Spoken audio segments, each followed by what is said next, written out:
Salut les investisseurs et bienvenue sur le Macro Crypto du lundi 3 février 2025.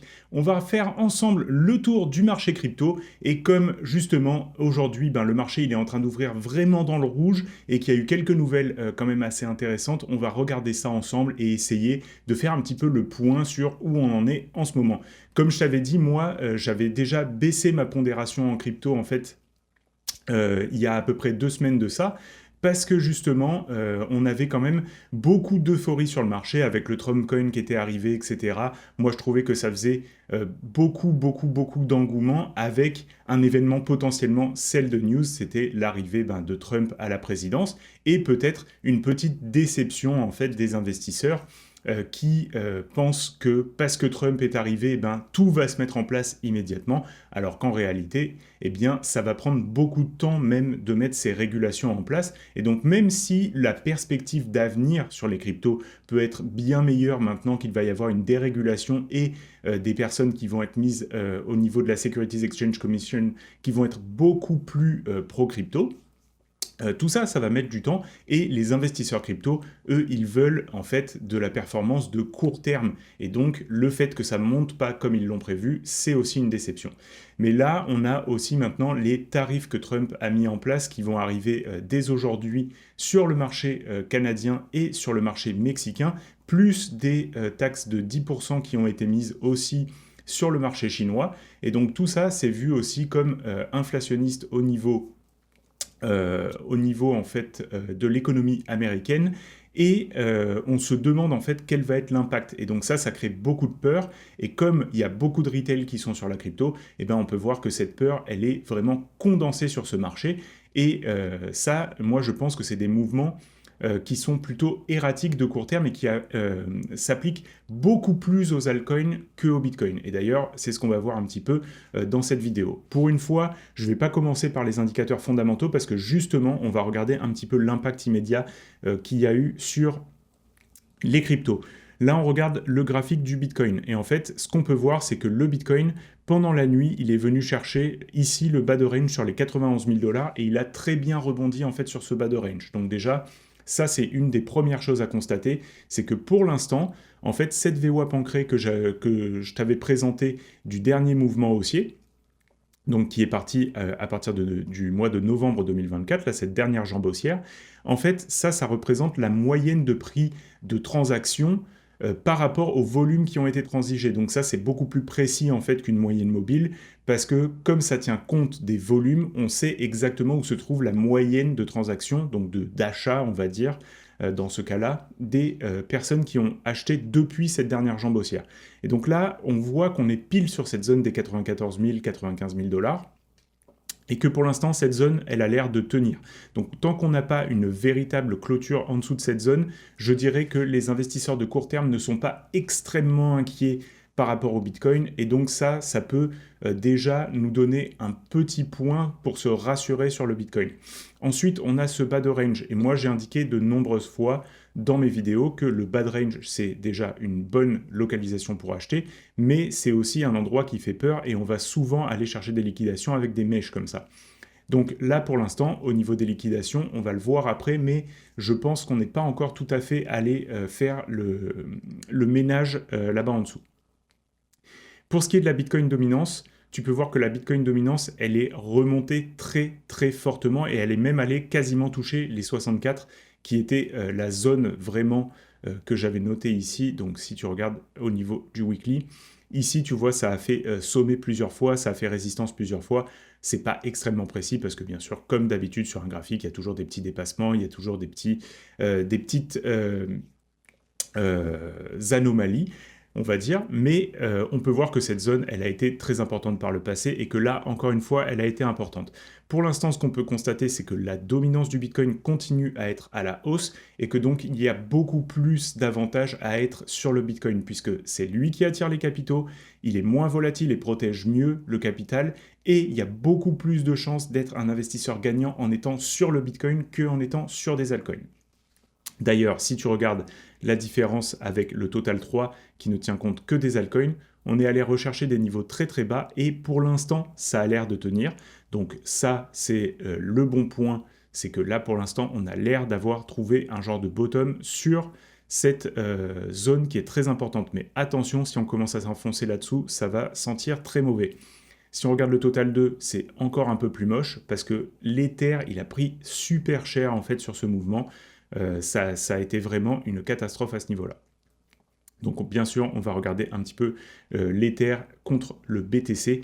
L'Ether contre le BTC, tu peux voir qu'en weekly, il est allé chercher sous le canal et il est allé rechercher en fait cette zone très basse de prix contre le BTC qui avait fait rebond plusieurs fois, et là pour l'instant cette zone a fait rebond. On a un premier indicateur là sur le Z-score qui vient de nous signaler une zone de points bas potentiel en weekly, donc ça c'est quand même assez puissant au niveau de l'Ether. Si on regarde Ether contre l'USD, j'avais parlé plusieurs fois de cette VWAP ancrée du sommet de 2021. En fait, ce qu'il faut que tu te dises, c'est que là, quand on arrive sur cette VWAP ancrée, les personnes qui ont DCA depuis le top du marché en 2021 sont à peu près à break-even. Donc là, très clairement, il y a de nombreuses personnes qui peuvent vouloir défendre ce prix et, comme je l'avais déjà indiqué, en fait, mettre une cartouche là sur les 2330 sur l'Ether, je pense que c'est pas du tout une mauvaise chose. Mais attention, encore une fois, si on commence à s'enfoncer en dessous, il ne faudra pas avoir trop d'espoir, il faudra prendre sa perte et couper sa position rapidement. Mais là, je pense qu'on a atteint une zone de rebond qui était plutôt intéressante à ce niveau-là, et on peut voir que ici, c'est le point bas en fait qu'on a eu en 2022, en juin 2022, et la moyenne de prix d'achat en fait des personnes qui ont acheté depuis juin 2022 par rapport au volume qui ont été transigés, ben, elle aussi elle se trouve à peu près sur les 2050 et on est quasiment allé chercher cette zone-là. Mais tu te rends compte que là quand même, on a pris une cartouche, je pense que c'est quasiment 20%. Ouais, 23%, tu vois, sur 26% sur quasiment juste deux journées, quoi. Donc ça, c'est vraiment, ouais, 3 journées. Donc ça a vraiment fait beaucoup de mal et beaucoup de peur aux investisseurs. Et d'ailleurs, on peut le voir ici sur le Fear and Greed qui est repassé en dessous des 50 et qui est maintenant à 44. Donc là, je peux te dire qu'il commence à y avoir un petit peu de caca dans les culottes et que justement, moi, en tant qu'investisseur un peu contrarian, je pense que c'est beaucoup plus intéressant de commencer à regarder où vont être les points de rebond maintenant. Attention, on a vraiment cette dynamique avec les tarifs de Trump qu'on ne sait pas trop l'impact que ça va avoir sur les marchés traditionnels. Et très clairement, les personnes qui sont des investisseurs un petit peu plus aguerris, les fonds, etc., ils ne vont pas rester sur la crypto si on a tous les marchés qui sont en train de dégueuler. Le marché crypto, c'est le marché le plus volatile, c'est le premier qui vont dégager de leur portefeuille. Ça, tu peux en être sûr. Le Bitcoin, beaucoup plus intéressant à mon avis dans ce cas, mais ce sera sûrement pas le cas de la plupart des altcoins. Si maintenant on regarde un petit peu les indicateurs fondamentaux, on peut voir que pour l'instant sur le MVRV ratio, on est en train de baisser légèrement, mais que ce n'est pas encore du tout la catastrophe. Ça c'est normal en fait, hein, le MVRV ratio, ben, si le prix il baisse, ça veut dire que la rentabilité des investisseurs, puisque je te rappelle que le MVRV ratio il compare la market cap réalisée, c'est-à-dire le prix moyen d'achat de chaque Bitcoin, par rapport à la market cap totale, c'est-à-dire le dernier prix du marché pour tous les bitcoins.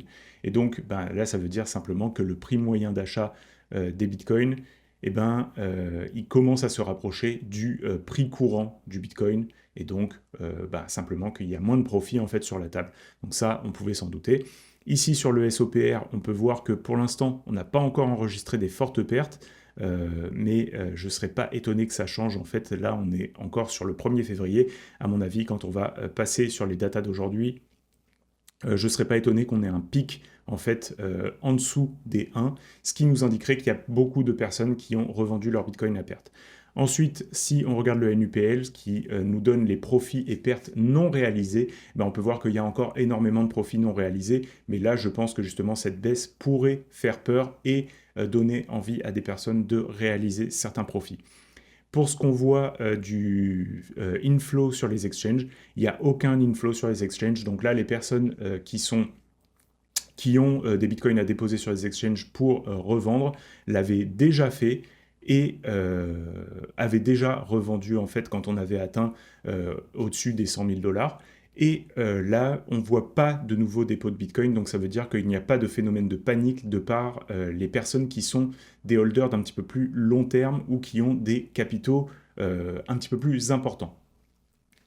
Pour ce qui est des holders de court terme, donc là, tu peux voir que leur prix moyen d'achat, il se trouve au niveau des 91 500 dollars et on est allé chercher cette zone et on a bien rebondi dessus. Tant qu'on est au-dessus de la zone des 91 000 dollars, pour moi, c'est qu'on a toujours une possibilité de dynamique haussière puisque les holders de court terme ne sont pas extrêmement inquiétés sur leur position. Pour ce qui est des holders de long terme, ce qu'on peut voir, c'est que eux, ils ont recommencé un tout petit peu à accumuler, on dirait. Je vais rezoomer encore un petit peu plus ici. Donc oui, il y a encore un tout petit peu d'accumulation, mais c'est quasiment à plat. Et en fait, on peut voir qu'il n'y a pas vraiment de personnes qui ont envie d'investir long terme sur le Bitcoin, sur ces zones de prix. Donc ça, c'est plutôt un signal aussi que comme je l'avais dit de nombreuses fois, on n'est plus du tout sur un bon moment pour être investisseur sur les cryptos, on est plutôt sur un bon moment pour trouver des points de vente et pour petit à petit que le marché continue d'être haussier, de revendre par palier. Moi, c'est ce que j'ai fait justement en ayant un petit peu ces signaux qui commençaient à me donner envie de sortir du marché. Donc j'ai sorti une partie de mon capital, mais j'en ai encore une partie et mon point de vue, c'est que pour l'instant, la tendance de fond reste haussière et que donc il y a plus de chances d'avoir une continuation de tendance à la hausse. Mais attention, beaucoup d'inconnus sur le marché, comme je l'avais déjà relevé plusieurs fois. La présidence de Trump, c'est quelque chose qu'on ne sait pas exactement ce qui va se passer avec ça. Ces nouvelles régulations, on ne sait pas l'impact qu'elles vont avoir. Donc beaucoup d'inconnus sur le marché qui augmentent le risque. Quand le risque augmente, il faut revoir les pondérations à la baisse pour justement ajuster la pondération du portefeuille par rapport au risque courant. Voilà.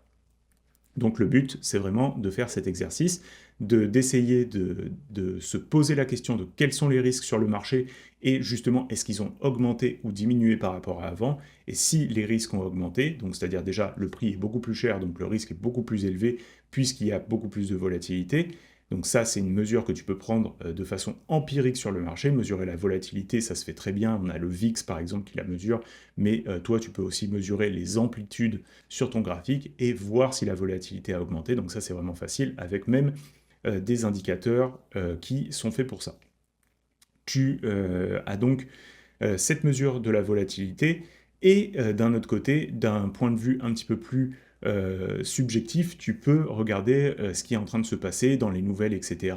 Et si justement il y a plein de choses en angle mort dont on n'a pas conscience de ce que ça va apporter sur le marché. Au niveau des réseaux sociaux, on peut voir qu'on a des gros volumes de tweets et qu'on a beaucoup de personnes en fait qui consultent les vidéos des influenceurs.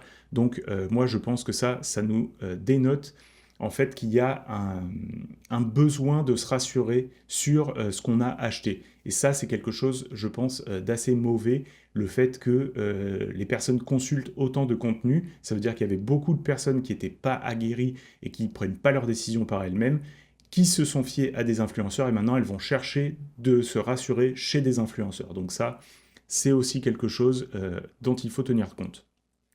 Pour ce qui est des recherches sur le web, on va regarder ça un petit peu après. Le Fear and Greed, on a déjà fait le tour. Ce qu'on peut voir, c'est que sur les ETF, pour l'instant, il n'y a pas eu de grosse panique. C'est plutôt des accumulations sur les ETF. Donc ça veut dire que les investisseurs institutionnels, eux, ils sont toujours dans la game. Donc là, c'est plutôt rassurant. On va voir ce qui va se passer aujourd'hui, s'il y a un gros dump. Mais pour l'instant, ils ont continué à accumuler. Donc ça, c'était plutôt une bonne chose. Pour ce qui est de l'Ether, l'Ether, c'est pareil, on a eu des accumulations. Attention quand même, au début, à la fin du mois de janvier, on a eu des grosses sorties. Et pour l'instant, moi, ce que je remarque, en fait, c'est qu'on est toujours sur les 750 000 Ethers d'accumulés par les ETF.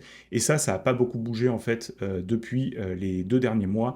Donc, je pense que là, les personnes qui avaient envie d'investir sur l'Ether, elles ont à peu près fait le move qu'elles voulaient. Et tant qu'il ne va pas y avoir, en fait, vraiment de découverte de prix, etc., elles n'ont pas forcément envie de rajouter à leur exposition. Je pense qu'elles sont déjà exposées comme elles avaient envie d'être exposées.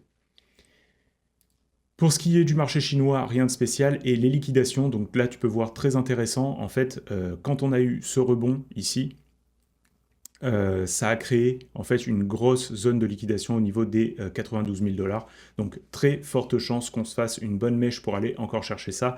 Le problème c'est que les personnes sont venues tout de suite taper le long sur le bas du range, ce qui veut dire qu'il y a moins d'avantages en fait maintenant sur le bas de range, puisque tout le monde a bien compris que c'était un range et que le prix rebondit ici. Donc attention, ça peut risquer de nous faire des surprises à aller chercher un petit peu plus vers le bas, puisque tout le monde est en train d'accumuler des liquidités sur le bas de range. Maintenant, si on regarde ça en weekly, on va voir un petit peu ce qui s'est passé. Donc là, en weekly, on est vraiment bien allé nettoyer, donc ça c'est une bonne chose, et on peut voir que le niveau d'accumulation n'est pas énorme, mais à chaque fois en fait qu'on a recommencé à vouloir long, les personnes sont fait rect, donc on va voir en fait jusqu'où ça va aller. Si les personnes en ont marre de se faire rect, peut-être que là le niveau de peur est arrivé à son paroxysme, et que justement les personnes vont arrêter d'accumuler les longs en dessous. Il va falloir constater ça. Par contre, on a un beau niveau ici au niveau des 106 000 à aller chercher pour justement liquider un petit peu les personnes qui ont shorté. Et maintenant, si on regarde ça au niveau du mois, on va voir qu'est-ce qui se passe à ce niveau-là. Donc là, on peut voir qu'il y a pas mal en fait de liquidités de part et d'autre du prix. Donc on peut très bien aller chercher à la hausse comme à la baisse et il n'y a pas de gros avantages, sachant que les grosses zones ici, elles se trouvent en fait au niveau de l'ATH précédent, soit dans les 70 000 dollars. Donc entre 65 et 70 000, il y a beaucoup de personnes qui sont parties en longue là-dessus quand on a justement fait notre breakout. Et donc il y a beaucoup de personnes en fait qui peuvent aller se faire chercher leur stop ou leur liquidation à ce niveau-là. Moi, je pense que c'est une zone qui va être très fortement défendue si on va la chercher. Donc, ce serait peut-être même une zone d'achat intéressante dans la zone des 80 000, 82 000 dollars. Parce que je pense qu'il y aura de la défense à ce niveau-là. Mais le fait qu'on soit repassé sous les 100 000 et que le prix commence à accepter sous les 100 000, je pense que c'est quand même un signal que ça va pas être facile de repasser à la hausse et ça va pas être facile en fait de dépasser ce haut de range. Donc attention, j'en avais parlé quand j'ai dit que je commençais à réduire mon exposition, et on peut voir que là pour l'instant c'est un petit peu mitigé ce début d'investiture de Trump par rapport à ce que tout le monde pensait que ça allait faire. Et si on regarde les Google Trends, on peut voir que pour l'instant, eh ben, le niveau de recherche, que ce soit sur le Bitcoin, sur le Bitcoin, ça a légèrement baissé en fait depuis le pic un petit peu d'euphorie qu'on avait eu en fin d'année, avec le dépassement des 100 000 dollars et tout ça. Là, sur les cryptos, il y avait eu un petit peu d'engouement, mais là, je pense que ça va bien se calmer. Et Ethereum, par contre, lui, il n'attire toujours personne. Donc, bon, bah, c'est normal. Hein, pour l'instant, il lag fortement au niveau du prix. Donc voilà, je pense que ça fait pas mal le tour. Je pense que c'est intéressant peut-être de regarder légèrement le mensuel où on avait eu cette grosse mèche. Le deuxième mois a fait pas trop mal, mais il n'a pas réussi. Il a rejeté lui aussi en fait sur ce haut de range. Donc on peut voir que pour l'instant, cette zone-là des 100-105 000, c'est très très difficile de dépasser.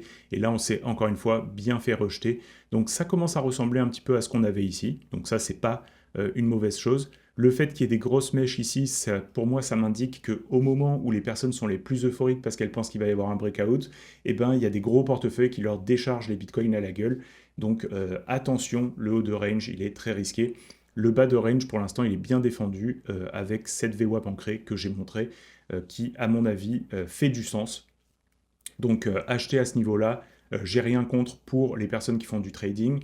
Si tu es en mode accumulation parce que tu veux investir sur le Bitcoin, ça s'entend. Si c'est en DCA tranquillement et que tu as plusieurs années devant toi, si c'est pour jouer un coup parce que tu penses que tu vas devenir riche vite avec ça, moi personnellement je laisserai passer mon tour et j'attendrai justement des vraiment grosses zones de désespoir après un bear market, même si ça peut prendre du temps, c'est pas grave.